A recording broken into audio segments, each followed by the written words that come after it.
show you how to use Skool to grow your online community. Whether you want to build a group around learning, coaching, or shared interests, this guide will help you start and grow fast. First, sign up on Skool and create your community. This will be the central place where members join, interact, and access your content. Next, pick a clear focus or niche for your community. This could be a topic like personal finance, fitness, entrepreneurship, or study groups.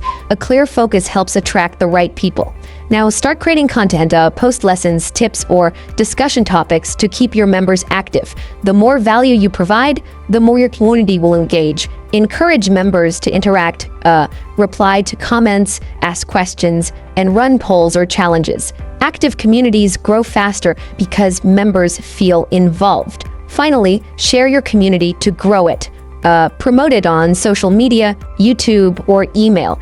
The more people join and see value, the faster your community will expand. And that's it.